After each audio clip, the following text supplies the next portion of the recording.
This is the best way to end the war and the best way to end it speedily. ইসরায়েলের প্রধানমন্ত্রী Benjamin Netanyahu রবিবার 10 August আনুষ্ঠানিকভাবে ঘোষণা করেছেন যে দেশটি শিগগিরই গাজায় নতুন সামরিক অভিযান শুরু করতে যাচ্ছে।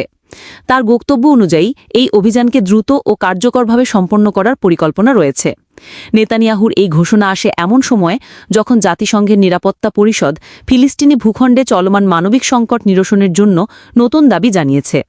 আন্তর্জাতিক মহলের উদ্বেগ, এই অভিযানের ফলে গাজার সাধারণ মানুষের ভোগান্তি আরও বাড়তে পারে এবং অঞ্চলের অস্থিরতা দীর্ঘায়িত হতে পারে। গাজা অঞ্চলে দীর্ঘদিন ধরে ইসরায়েল ও ফিলিস্তিনি পক্ষের মধ্যে সংঘাত, অবরোধ ও মানবিক সংকট চলছে। সামরিক অভিযানের ফলে খাদ্য, পানি ও চিকিৎসা সরঞ্জামের সংকট আরও তীব্র হওয়ার শঙ্কা প্রকাশ করছেন মানবাধিকার সংস্থাগুলো। নেতানিয়াহু বলেছেন, আমরা দ্রুততার সঙ্গে এই অভিযান শেষ করব এবং জাতীয় নিরাপত্তা নিশ্চিত করব। তবে আন্তর্জাতিক সম্প্রদায় শান্তিপূর্ণ সমাধান ও তাৎক্ষণিক যুদ্ধবিরতির আহ্বান জানাচ্ছে।